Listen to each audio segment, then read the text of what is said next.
అందరికీ నమస్కారం. ఈరోజు కార్తీక మాసపు చివరి శుక్రవారం.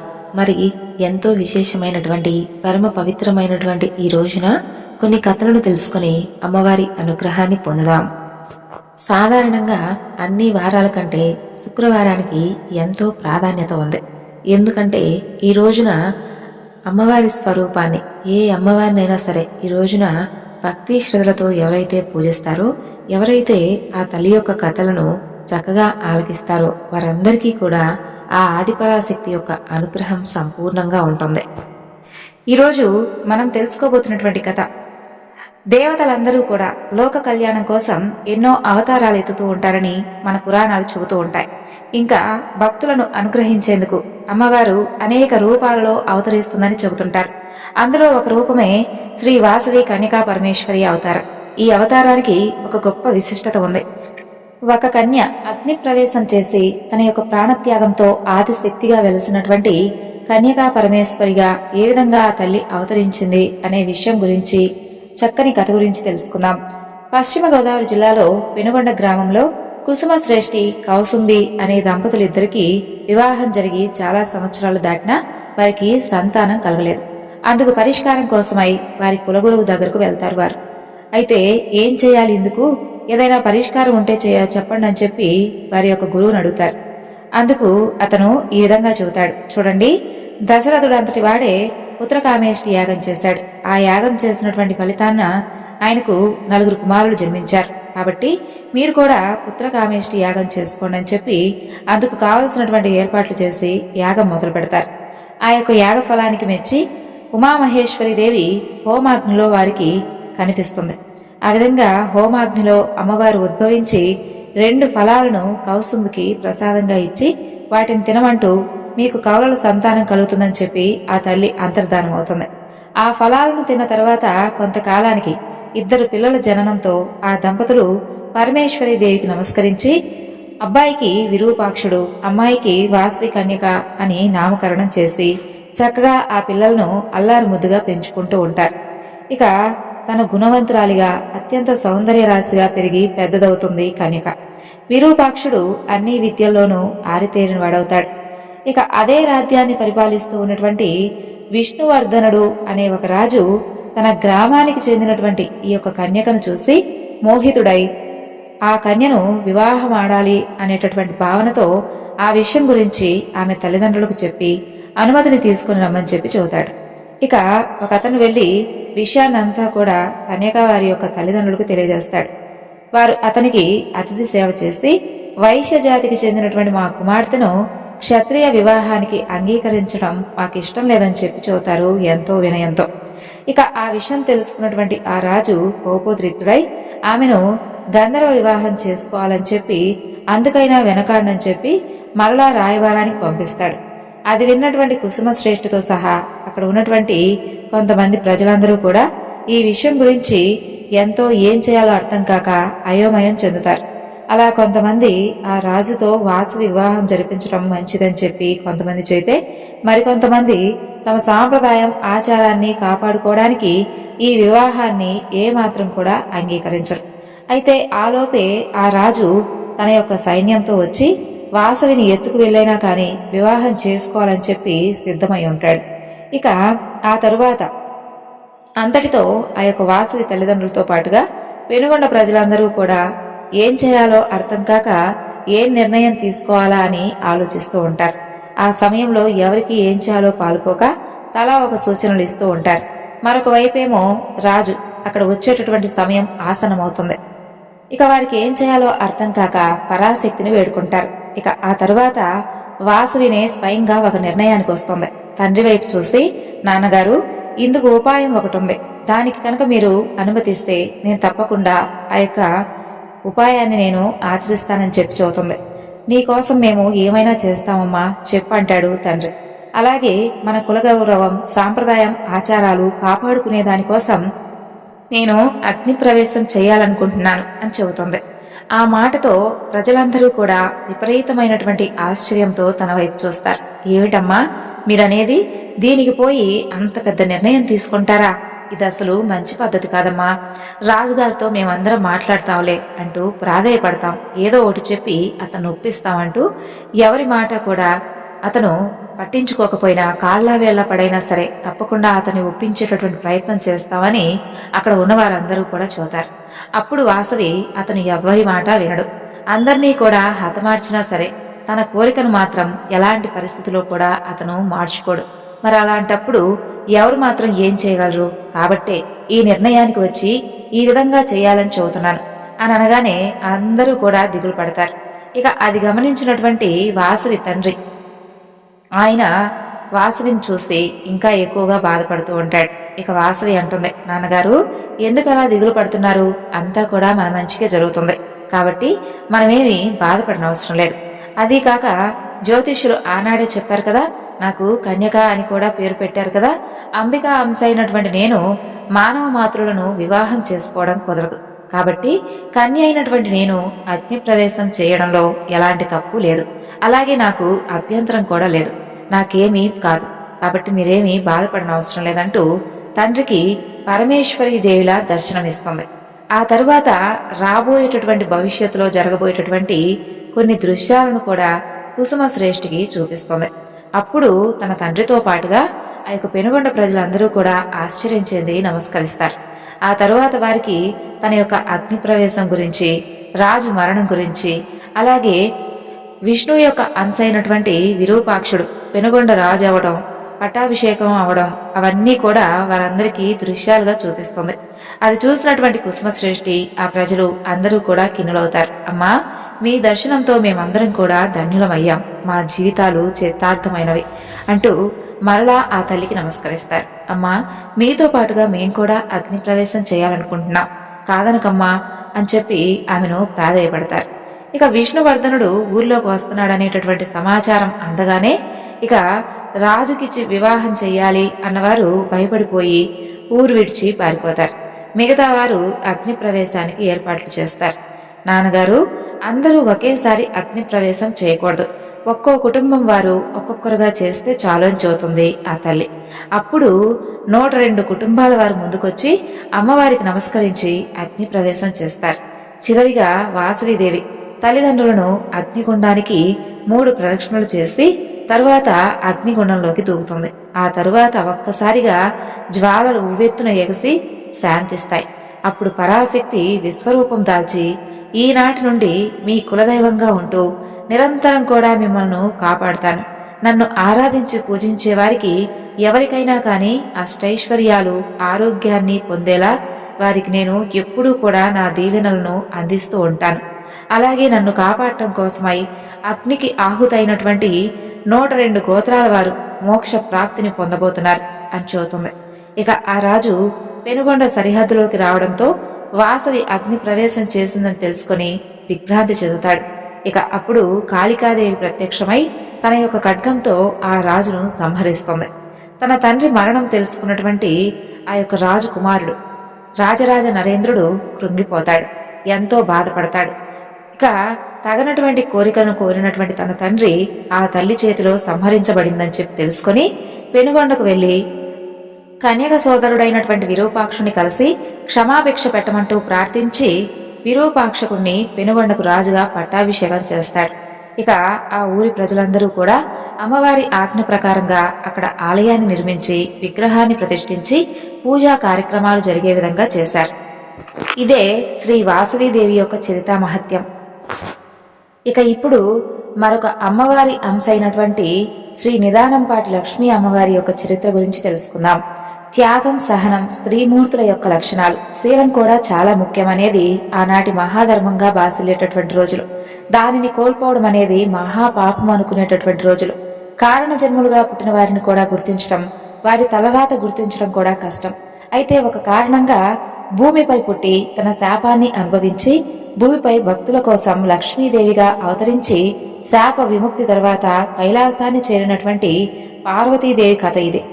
700 ఏళ్ల క్రితం తెలుగు నేల అయినటువంటి గుంటూరు జిల్లా నిదానంపాటి అగ్రహారం ఒక పాప చేతిలో పూల సజ్జతో పొలాలు దాటి పశువుల పాక చేరింది. ఆ పాక వారిదే. అందులో బోలెడు ఆవులు ఉంటాయి. దాంట్లో కామధేనువు అనే ఒక ఆవు ఎంతో ప్రత్యేకం. ఈ పాప ఎప్పుడూ కూడా ఆ యొక్క కామధేను అనేటటువంటి ఆ ఆవుకు 3 ప్రదక్షిణలు చేసి నమస్కరించుకుంటూ ఉండేది. అలాగే ఆ ఆవు యొక్క పంచితాన్ని స్వీకరిస్తూ ఉండేది. ఇది ఆమె యొక్క 12వ సంవత్సరం వచ్చేంత వరకు ఇదే విధంగా కొనసాగుతూ వచ్చింది. ఇక ఆ పాప ఆ ఊర్లో మహాధనిక రైతైనటువంటి ధర్మపరుడైనటువంటి యాగంటి రామయ్య వారి ధర్మపత్ని సూనమ్మల యొక్క గారాల బిడ్డ. చాలా రోజులు వారికి సంతానం లేకుండా ఉండేది. చివరకు దైవకృపతో రామయ్య దంపతులకు 4 మగబిడ్డలు, 1 ఆడబిడ్డ కలిగారు. ఆ ఆడబిడ్డే ఈ పాప. ఆ పాప పేరే శ్రీలక్ష్మి. శ్రీలక్ష్మి 12వ ఏటకు చేరుకుంటుంది. అయితే ఆమె రజస్వల కూడా కాలేదింకా. ఆమె యొక్క దైనందిన చర్య ఏమిటో చెప్పుకున్నాం కదా. కామధేను వద్దకు వెళ్లడం, 3 ప్రదక్షిణలు చేయడం, అలాగే కామధేను యొక్క పంచితాన్ని స్వీకరించడం. ఇక అదే విధంగా 12 సంవత్సరాల పాటు కొనసాగుతూ వచ్చిందనమాట. ఇక ఒకనాడు ఆ యొక్క కామధేనువును ఒక ఆంబోతు సంగమిస్తుంది. అది శ్రీలక్ష్మికి తెలియదు. ఈమె ఏం చేస్తుందంటే యథాప్రకారంగా ఆ యొక్క కామధేను యొక్క పంచితానాన్ని సేవిస్తుంది.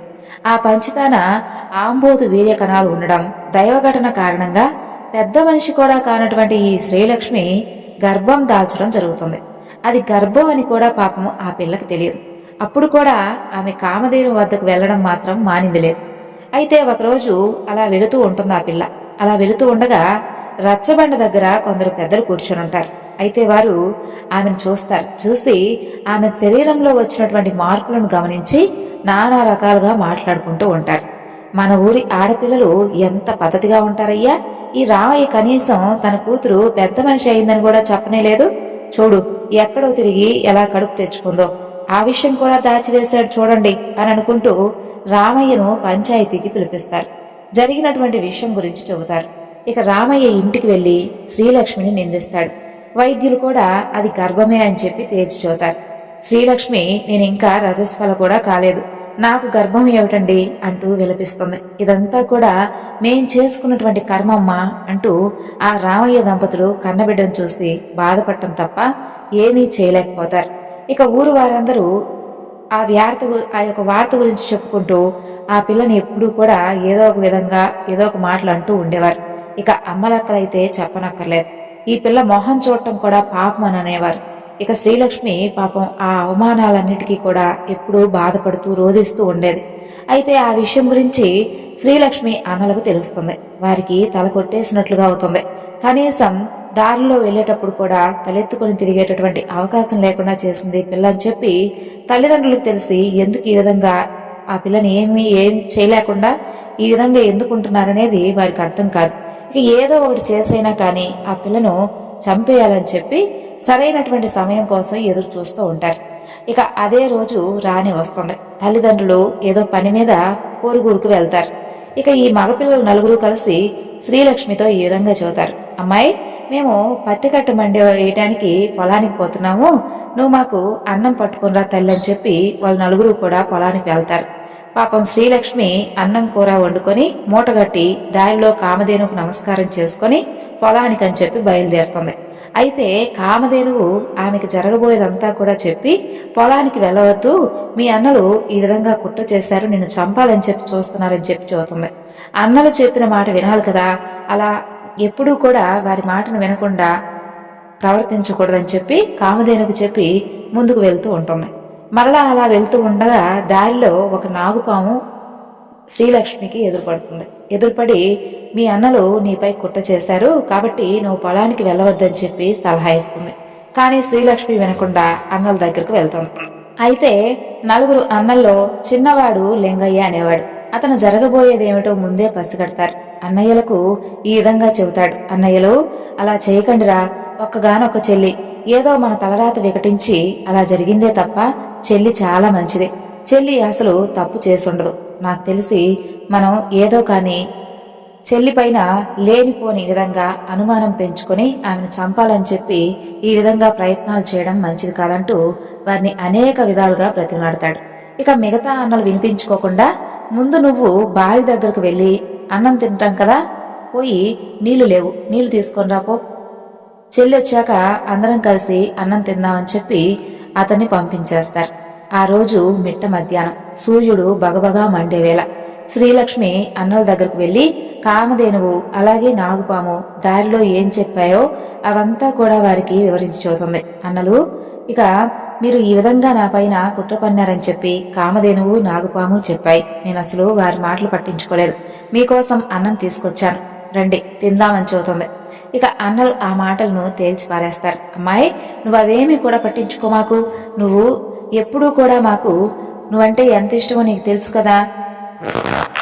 ముందు నువ్వు మండెపైకి ఎక్కు, మేము పత్తి కట్టలు అందిస్తూ ఉంటాం, అక్కడ చక్కగా పేర్చు అని చెబుతారు. శ్రీలక్ష్మి 12 ఏళ్ల బాలిక. ఆ మండెపైకి ఎక్కగానే కాసేపు కట్టెలు అందించినట్లుగా నటిస్తారు. ఆ తర్వాత మండె కింద మంట పెట్టేస్తారు. ఒక్కసారిగా నిప్పు బగ్గున లేచి శ్రీలక్ష్మిని చుట్టుముట్టేస్తుంది. ఇక ఆమె ఏం చేయాలో అర్థం కాక విపరీతమైనటువంటి భయంతో పెద్ద పెద్దగా కేకలేస్తుంది. అన్నయ్యలు, నేనే పాపం చేయలేదురా, నన్ను కాపాడండి అంటూ బ్రతిమలాడుతుంది. వాళ్ళు క్రూరంగా అయిపోతారు. చి పాపాత్మరాలా, నీ వలన కుటుంబం పరువు కాస్త పోయింది, చావు, ఈ మంటల్లో పడి చావు అంటారు. వారి కళ్ళ ముందే అలా ఆ పాప మంటల్లో కాలిపోతుంది. ఇక నాగుపాము కూడా అదే మంటలోకి వెళ్లి కాలిపోతుంది. మంట ప్రభావాన శ్రీలక్ష్మి గర్భం 4 ముక్కలుగా ముఖం మీద మచ్చ కలిగినటువంటి ఒక కోడిదూడగా వెలువడి బయటకు వచ్చి మృతి చెంది నేలపై పడుతుంది. ఆ క్షణాల్లో ఆమె అన్నల కళ్ళు పోతాయి. గోశాలలో ఉన్నటువంటి కామధేనువు కట్లు తెంచుకొని వచ్చి అదే అగ్నిలో పడి చనిపోతుంది. బావి దగ్గరికి వెళ్లినటువంటి లింగయ్య జరిగిందంతా చూసి అన్నలను నిందించి తల కొట్టుకుంటూ విలపిస్తూ ఉంటాడు. ఇక ఈ అలజడంతా విన్నటువంటి గ్రామ ప్రజలందరూ కూడా అక్కడికి పరిగెత్తుకుంటూ వస్తారు. వచ్చి చూస్తే ఏం జరుగుతుంది? పాపం అక్కడ శ్రీలక్ష్మి చనిపోయి ఉంటుంది. అసలు శ్రీలక్ష్మికి గర్భం రావడానికి కలిగినటువంటి కారణం ఏమిటి ఇప్పుడు మనం తెలుసుకుందాం. శ్రీలక్ష్మి నిలువున కాలిపోయిన తర్వాత జనం అందరూ కూడా అక్కడికి చేరుకుంటారు. ఆ సమయంలో భూమి చీలిపోతుంది. ఆ చీలిక నుండి ఒక స్వర్ణ ప్రతిమ బయటకు వెలువడుతుంది. ఆ ప్రతిమ నుండి జనులందరికీ కూడా ఒక సందేశం వినిపిస్తుంది. ఓ జనులారా, నేను యాగంటి వారింట ఆడపడుచుగా ఒక కారణాన పుట్టాను. వారికి విషయం తెలియక నన్ను తగలబెట్టేశారు. ఈరోజు శుక్రవారం, అలాగే ఈ ఘటన ఈరోజు జరిగింది. కాబట్టి ప్రతి శుక్రవారం నాకు పసుపు కుంకుమ ఇవ్వండి. నన్ను ఇలా చేసినటువంటి అన్నల వంశం నేను అనుభవించినటువంటి బాధ కారణంగా నశించిపోతుంది. నన్ను ప్రాణాలతో ఉంచాలని కోరినటువంటి చిన్నన్న లింగయ్య వంశం వర్ధిల్లుతుంది. నాకు ఏ విగ్రహం కల్పించవద్దు, నాకు ఆలయం వద్దు. మండు టెండలో నన్ను దహనం చేశారు కాబట్టి నా భక్తులు కూడా ఎండలో ఉండి నన్ను స్మరించుకోవాలి. నేను ఇదే చోట భూమిలో నిక్షిప్తమై ఉంటాను. నన్ను బయటకు తీసే ప్రయత్నం చేయవద్దు. అలా ఎవరైతే చేస్తారో వారి శిరస్సు 1000 ఒక్కలవుతుంది. అగ్ని ప్రవేశం చేసినటువంటి కామధేనువు 3 పసుపు ముద్దలుగా మిరియాల గ్రామస్తులైనటువంటి యాదవ వంశస్థులకు ఇలవేలుపుగా ఆవుదేవర అనే పేరుతో చేరుతుంది. ఆవుదేవర పేరుతో మిరియాలలో యాదవులందరూ కూడి 5 రోజుల పాటు ఘనమైనటువంటి ఉత్సవాలు జరుపుతారు. ఇక నన్ను కొలిచే వారిని ఆదరించి వారి కోరికలందరినీ కూడా నేను తీరుస్తానని చెప్పి మంత్రం చెప్పి ఆ యొక్క ప్రతిమ భూమిలోకి వెళ్లిపోతుంది. అది జరిగిన తర్వాత అన్నలకు పోయినటువంటి దృష్టి మరలా వస్తుంది. ఇక ఆ గ్రామంలో కొంతకాలం తర్వాత కాలసర్పాలు తిరుగాడటం ప్రారంభమవుతాయి. ప్రజలందరూ కూడా ఎవరైతే ఆ తల్లిని నిందించారో ఆ ప్రజలందరూ కూడా భయంతో ఊరు విడిచి అక్కడి నుండి వెళ్లిపోతారు. ఇక ఆ తరువాత భూకంపాలు కూడా తరచూ రావడం మొదలవుతాయి. ఆ ఊరు మొత్తం నిర్మానుష్యంగా మారిపోతుంది. అయితే ఒక నంబి భక్తుడు అక్కడే ఉండి అమ్మవారి ప్రతిరూపంగా ఒక రాతిని పెట్టుకుని పూజ చేస్తూ ఉండేవాడు. అతను ప్రతిష్ఠించినటువంటి ఆ రాయే ఇప్పుడు పీఠంగా ఏర్పడింది. అప్పటి నుండి నిదానంపాటి శ్రీ లక్ష్మీ అమ్మవారు భక్తుల పాలిట కొంగు బంగారంగా కోరినటువంటి కోరికలను తీరుస్తూ పూజలు అందుకుంటూ ఉంటుంది. నేటికి కూడా భక్తులందరి మన్ననను పొందుతున్నటువంటి ఆ తల్లి భక్తుల యొక్క మొక్కులను చెల్లించుకుంటూ ప్రతి ఒక్కరికి కూడా ఆ తల్లి జాగ్రత్తగా సంరక్షిస్తూ ఉంది. అలాగే వారి కోరికలను ఆ తల్లి మహిమ వలన తీర్చుకొని భక్తులు కూడా ఎంతో సంతోషిస్తూ ఉన్నారు. అసలు ఈ అమ్మవారు ఈ విధంగా మానవ జన్మ ఎందుకు పొందింది? అర్ధాంతరంగా కన్యగానే గర్భం దాల్చి ఎందుకు ఈ విధంగా కాల్చి చంపబడిందో తెలుసుకుందాం. ఒకనాడు కైలాసంలో ప్రమదగణాలు శివపార్వతుల సన్నిధిలో నాట్యం చేస్తూ ఉంటాయి. అందులో నంది కూడా నృత్యం చేస్తూ ఎంతో సంతోషంగా నృత్యంలో పాల్గొంటాడు. అయితే ఆ సమయంలో ఉన్నట్టుండి విష్ణుమాయ పార్వతీదేవిని కమ్ముతుంది. 4 కాళ్లతో విచిత్రంగా ఆడుతూ ఉన్నటువంటి నందిని చూసి ఆమె విపరీతంగా నవ్వుతుంది. అది చూసినటువంటి నందీశ్వరుని తండ్రి శిలాద మహర్షి అమ్మవారి దగ్గరకు వెళ్లి, తల్లి, నాట్యం చేస్తున్నటువంటి నా కొడుకును చూసి ఎందుకమ్మా అలా పరిహసించావు అని అడుగుతాడు. అప్పుడు పార్వతీదేవి అంటుంది, మునీశ్వరా, నీ కొడుకు నృత్యంలో భావమేది, తాళమేది, శృతిలయలేవి? అసలు 4 కాళ్లతో ఈ నృత్యం ఏమిటి? అసలు ఈ 4 కాళ్ల జంతువును నీ భార్య గర్భంలో ఏ విధంగా మోసిందయ్యా? అసలు ఆవిడ మనిషేనా అని అంటుంది. అప్పుడు శిలాద మహర్షికి ఆగ్రహం, రోషం కలుగుతాయి. అమ్మా, మీరు మహాదేవుడి ఇల్లాలు, ఒక మునీశ్వరుడి భార్యను అవమానిస్తారా? అయితే ఇందుకు నా శాపం గురించి వినండి. మీరు కూడా మనిషిగా భూమిపై పుడతారు. 12 ఏళ్ల వయసులో కనీసం రజస్వల కూడా కాకుండా గర్భాన్ని ధరిస్తారు. ఆ యొక్క గర్భాన్ని ధరించి తిరుగుతూ ఉంటే మిమ్మల్ని చూసిన అందరూ కూడా గేలీ చేస్తారు, అవమానిస్తారు. మీ ఇంట్లో మనుషులే నిన్ను చేదరించుకొని నిన్ను మంటల్లో వేసి చంపేస్తారు అని అంటాడు. అప్పుడు అమ్మవారు, మహానుభావా, నేనేదో హాస్యం కోసం వినోదంలో నవ్వాను, కానీ దానికి మరి ఇంతటి ఘోరమైనటువంటి శాపమా? వద్దు వద్దు, ఈ శాపం నుండి ఈ యొక్క శాప విమోచన మార్గం గురించి చెప్పండి అంటుంది. అప్పుడు ఆ మహర్షి, భూలోకంలో ఒక భక్తుడి ఇంట పుడతావు. కామధేనువు కూడా ఆ ఇంట్లో పుడుతుంది. ఆ యొక్క గోవు వలన నీకు మాయా గర్భం వస్తుంది. నీ గర్భంలో ఈ యొక్క నందీశ్వరుడు సూక్ష్మ రూపంలో ఉంటాడు. నీవు అగ్నిలో దహనం చేయబడిన తరువాత శాప విమోచనమై కైలాసాన్ని చేరుకుంటావు. నీ యొక్క భూలోక జీవితం కారణంగా భక్తుల పాలిట ఇలవేల్పువై నిదానంపాటి శ్రీ లక్ష్మీ అమ్మవారిగా గొప్ప పేరును పొందుతావని చెబుతాడు. ఈ విధంగా ఈ యొక్క శాప కారణంగానే పార్వతీదేవి శ్రీలక్ష్మి అనే పేరుతో జన్మ తీసుకుని మాయ కారణంగా 12వ ఏట విచిత్రమైనటువంటి గర్భాన్ని దాల్చి సాక్షాత్తు స్వయంగా తన యొక్క అన్నల చేతే తగలబెట్టబడి దేవతగా రూపుదాల్చి శ్రీ నిదానంపాటి లక్ష్మీ అమ్మవారిగా ప్రజలందరినీ కూడా అనుగ్రహిస్తూ ఇప్పటికీ కూడా ఉంది. ఇప్పుడు మరొక చక్కని కథ గురించి తెలుసుకుందాం. పూర్వకాలంలో కళింగ దేశంలో వెంకటాచారి అనే ఒక కంసాలి వ్యక్తి ఉండేవాడు. అతను చేసేటటువంటి పనిలో ఎంతో నైపుణ్యం చెందినవాడిగా గొప్ప పేరును తెచ్చుకుంటాడు. అయితే వెంకటాచారి, అతని భార్య సుమతి ఎంతో దైవభక్తులు. ఆ దంపతులకు 2 ఆడపిల్లలు, శారద, నీరజ. వారు కూడా చక్కగా చదువుకుంటూ తల్లికి తండ్రికి చేదోడు వాదోడుగా ఉంటూ ఉండేవారు. ఇక వెంకటాచారి నైపుణ్యం కలవాడే కాని ఎప్పుడూ కూడా అతను చేసేటటువంటి పనిలో కల్తీకి పాల్పడకుండా చక్కగా నిజాయితీగా పనిచేసుకుంటూ ఉండేవాడు. అయితే మిగిలినటువంటి తోటి కంసాలులందరూ కూడా కక్కుర్తిపడి కల్తీ చేసి తక్కువ సొమ్ములకే పనులు ఒప్పుకుంటూ ఆ యొక్క పనులు చేసుకుంటూ ఉండేవారు. దీనివలన వెంకటాచారికి ఆదాయం అంత ఎక్కువగా ఉండేది కాదు. అయితే ఏదో వచ్చినటువంటి సొమ్ముతో కాలం గడుపుకుంటూ వస్తూ ఉండేవాడు. అయితే అలా రోజులు గడుస్తూ ఉండగా పెద్ద కూతురికి వివాహ వయస్సు వస్తుంది. నెమ్మదిగా సంబంధాలు వెతకడం మొదలు పెడతారు. కానీ ఎక్కడా కూడా ఏ సంబంధం ఆమెకు కుదరదు. ఇక వెంకటాచారి పక్క ఇంట్లో కృష్ణశర్మ అనే పురోహిత కుటుంబం ఉండేది. కృష్ణశర్మ భార్య పేరు రుక్మిణి. ఈ రుక్మిణి అలాగే వెంకటాచారి భార్య అయినటువంటి సుమతి ఇద్దరూ కూడా చాలా చక్కగా స్నేహితులుగా ఉండేవారు. కృష్ణశర్మ అలాగే రుక్మిణి దంపతులకు పద్మప్రియ అనేటటువంటి కుమార్తె ఉండేది. ఆమె వయసు సుమారు 7 సంవత్సరాలుంటుంది. ప్రతిరోజు కూడా వాళ్ళ ఇంట్లో ఉన్నటువంటి పూలను కోసుకొని సుమతికి తెచ్చి ఇస్తూ ఉండేది. అంతేకాదు, రోజు 1 గంట సేపైనా వాళ్ళ ఇంట్లో గడిపి వెళ్లేది. వెంకటాచారి పెద్ద కుమార్తె శారద పెళ్లి ఎంతవరకు కూడా నిశ్చయం కాకపోవడంతో ఆ దంపతులకు ఎంతో బెంగగా ఉండేది. అయితే ఒకనాడు కృష్ణశర్మ భార్య రుక్మిణి సుమతితో ఇలా చెబుతుంది. 1 వారం రోజుల పాటు రుక్మిణి కళ్యాణం పారాయణ చేయమని చెబుతుంది. ఆ విధంగా శారద పారాయణం చేయగానే మరునాడే మంచి వరుడితో వివాహం నిశ్చయమవుతుంది. అయితే వివాహానికి కావలసినటువంటి సొమ్మును సేకరించి పెట్టుకోవడం అనే పనిలో చక్కగా ఏ విధంగా సొమ్మును సేకరించాలా అనే ఆలోచనలతో ఆ ధోరణిలో ఉంటాడు వెంకటాచారి. ఇన్నేళ్లుగా కంసాలు వృత్తి చేస్తున్నాను, అయినప్పటికీ కూడా కూతుర్లకు కనీసం బంగారు గాజులు కూడా చేయించలేకపోయానే అని చెప్పి ఎంతో వేదన చెందుతాడు. ఇక సుమతైతే రోజు ఉదయాన్నే పూజ చేసేటప్పుడు మహాలక్ష్మీదేవికి అనేక విధాలుగా ఎన్నో స్తోత్రాలతో ఆ తల్లిని పూజిస్తూ ఉండేది. వివాహం దగ్గర పడుతుందమ్మా, దయచేసి వివాహానికి కావలసినటువంటి సొమ్మును మాకు సమయానికి అంది వచ్చేలా చేయి తల్లి అంటూ ఆ తల్లిని ప్రార్థిస్తూ ఉండేది.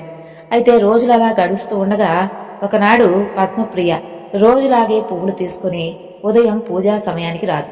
రోజు తప్పకుండా వస్తుంది కదా పిల్ల, మరి ఈ రోజు రాలేదేమిటా అని ఆ సుమతి ఆలోచిస్తూ ఉంటుంది. అంతలో గుమ్మంలో గజ్జల చప్పుడు వినిపిస్తుంది. పద్మప్రియ చెంగు చెంగున రానే వస్తుంది. రావడానికి ఆలస్యమైందని చెబుతూ పువ్వులు తీసి సుమతి చేతిలో పెడుతుంది. ఆ రోజు పద్మప్రియ రోజు కంటే కూడా అందంగా ఎంతో తేజస్సుతో కనిపిస్తుంది సుమతికి. సుమతి పద్మప్రియను ఇలా అడుగుతుంది, ఈ రోజు నీ పుట్టినరోజా? ఇంత చక్కగా ఉన్నావు, ఇంత చక్కగా అలంకరించుకున్నావు అని అడుగుతుంది. లేదత్తయ్యా, రోజులాగానే తయారయ్యానే. స్నానం చేయడం కాస్త ఆలస్యం కావడంతో పువ్వులు తీసుకురావడం ఆలస్యమైంది. అది సరే కాని ఇదిగో ఈ జత బంగారు గాజులు అమ్మ నీకు చూపించమంటూ చెప్పింది. కొత్తగా కొనుక్కుందంట, ఒకసారి నిన్ను చూడమని చెప్పింది అని చెబుతుంది. అప్పుడు సుమతి ఆ గాజులు తన చేతిలోకి తీసుకుని చూస్తూ ఉండగా పద్మప్రియ ఇప్పుడే వస్తానంటూ చెంగున బయటకు వెళ్తుంది. సుమతి ఆ గాజులను దేవుడి దగ్గర ఉంచుతుంది. కాసేపైన తర్వాత పద్మప్రియ రాగానే ఇచ్చేద్దాంలే అనుకుంటుంది. అలా వంటింట్లోకి నైవేద్యం తీసుకొని రావాలని చెప్పి వెళ్తుంది. పాయసం పూర్తవగానే తీసుకుని వచ్చి పూజా గదిలో కూర్చుంటుంది. ఎదురుగా 2 జతల బంగారు గాజులు కనిపిస్తాయి సుమతికి. ఇవేమిటి, ఇవెక్కడి నుండి వచ్చాయి? తానిక్కడ పెట్టింది ఒక జతే కదా, లేదా నేనేమైనా పరధ్యానంలో ఉండి గమనించుకోలేదా? పద్మప్రియ నా చేతికి 2 జతలు ఇచ్చిందా అని ఆలోచిస్తూ పూజ పూర్తి చేసి భగవంతుడికి నైవేద్యం పెడుతుంది. ఈ 2 జతల గాజులను తీసుకుని రుక్మిణికి ఇవ్వాలని చెప్పి వాళ్ళ ఇంటికి వెళ్తుంది. ఆమెను చూసినటువంటి రుక్మిణి, ఏమిటి వదినా, చేతిలో ఆ బంగారు గాజులు ఎక్కడివి? పిల్లలిద్దరికీ చేయించావా అని అడుగుతుంది. అది విన్నటువంటి సుమతికి నోట మాట రాదు. అదేమిటి వదినా, ఇందాకే కదా పద్మప్రియ వచ్చి ఈ గాజులిచ్చింది, నీవు కొనుక్కున్నావని నాకు చూపించమని చెప్పింది కదా అని చెబుతుంది. అప్పుడు రుక్మిణి, అదేమిటి వదినా, పద్మప్రియ మీ ఇంటికి రావడం ఏమిటి? నిన్నటి నుండి పిల్లకి ఒకటే జ్వరం, మంచం కూడా దిగనే లేదు, ఎక్కడికి వెళ్ళనే లేదు. అసలు ఆమె మీ ఇంటికే రానప్పుడు ఈ గాజులు నీకెలా తెచ్చిస్తుంది? అయినా నేను ఈ మధ్య అసలు గాజులే కొనుక్కోలేదని చెబుతుంది. అది విన్నటువంటి సుమతికి ఎంతో ఆశ్చర్యం వేస్తుంది. మరి ఇందాక వచ్చిందెవరు, ఆ గాజులు నాకు ఇచ్చిందెవరు అని ఆలోచిస్తూ ఉండగా ఆ వచ్చింది సాక్షాత్తు ఆమె ప్రతినిత్యము కూడా కొలుచుకునేటటువంటి జగత్కర్త, జగత్ సృష్టికర్త భార్య అయినటువంటి ఆ మహాలక్ష్మీదేవ అని అనిపిస్తుంది. ఆ విషయమే రుక్మిణితో కూడా చెబుతుంది. ఇక వారిద్దరూ కూడా ఎంతో ఆశ్చర్యపోతారు, మరెంతో ఆనందిస్తారు. జరిగినటువంటి విషయమంతా కూడా వారి భర్తలకు చెబుతారు. వెంకటాచారి దంపతుల యొక్క సంతోషానికి అంతే లేదు. వచ్చింది సాక్షాత్తు ఆ మహాలక్ష్మీదేవని చెప్పి తెలుసుకుంటారు. తమను అనుగ్రహించినటువంటి ఆ జగన్మాతను ఎన్నో విధాలుగా స్తుతిస్తారు. తమ కుమార్తెలకు సాక్షాత్తు ఆ మహాలక్ష్మీదేవే బంగారు గాజులను అనుగ్రహించిందని ఎంతో సంతోషిస్తారు. ఇద్దరూ కూడా పూజ గదిలో నుంచొని జగన్మాతను నమస్కరిస్తూ ఇలా అంటారు, ఓ లోకజనని, దారిద్ర్య దుఃఖాన్ని పాపాంధకారాలను పారద్రోలేటటువంటి అమృతమూర్తి, దీనులైన వారి బాధలను అన్నిటినీ కూడా అర్థం చేసుకుని వాటిని వెంటనే నశింపచేసేటటువంటి నీ యొక్క కరుణా కటాక్షాలను మాపై ప్రసరించావా తల్లి, నీకివే మా నమస్కారములమ్మా. నిజంగా దయగలిగినటువంటి నీ యొక్క కడగంటి చూపులతో నీ యొక్క కరుణామృతాన్ని మాపై ఎప్పుడూ కూడా ఎల్లవేళలా ఇలాగే కురిపిస్తూ ఉండు తల్లి. నిజంగా నీవు సర్వమంగళ ప్రదాయనివి. సకల చరాచర జగత్తు యందు నీవే వ్యాపించి ఉన్నావు. నీకు ఇవే మా ప్రణామములు. నిన్ను నమ్మిన వారికి సర్వశుభాలను అనుగ్రహించేటటువంటి ఓ లోకపావని, నీకివే మా నమస్కారములమ్మా అంటూ ఆ తల్లిని పరిపరి విధాలుగా ప్రార్థిస్తారు. ఇక మహాలక్ష్మీదేవిని ప్రార్థించిన వారికి సర్వ సౌభాగ్యాలు సమకూరుతాయండి. ఎటువంటి అనారోగ్యం దరిచేరదు. మహాలక్ష్మీదేవి యొక్క ఆరాధన వలన అనిమ, మహిమ, గరిమ, లగిమ, ప్రాప్తి, ప్రాఖ్యామము, ఈసిత్వము, వసిత్వము అనేటటువంటి అష్ట సిద్ధులు లభిస్తాయి. మానవుడికి ఆధ్యాత్మికంగా కూడా ఉన్నత శిఖరాలకు ఎదగడానికి ఆ తల్లి అర్చన ఎంతో చక్కగా ఉపయోగపడుతుంది. అలాగే గత జన్మలలో చేసినటువంటి పాపంగా ఆ పాపాన్ని మనం ఎప్పుడైతే అనుభవిస్తూ ఉన్నామో దానిని దారిద్ర్యంగా పిలువబడుతుంది. ఈ జన్మలో పుణ్యకార్యాలు చేయడం వలన ఇది కూడా నశించి ఐశ్వర్యం లభిస్తుంది. కాబట్టి ఓ జగన్మాత, నీకివే మా నమస్కారములు. ఓ మహాలక్ష్మి, నీకివే మా ప్రణామాలు. ఓ జగజ్జనని, నీకివే మా నమస్కారములు అనుకుంటూ ఆ దంపతులు ఆ తల్లిని ఎన్నో విధాలుగా స్తుతించి ఎంతో సంతోషిస్తారు. విన్నారు కదండి, ఈరోజు చెప్పుకున్న కథలు మీ అందరికీ నచ్చాయనుకుంటాను. మరొక చక్కని వివరణతో మరలా కలుసుకుందాం. అంతవరకు నమస్కారం. జై శ్రీ.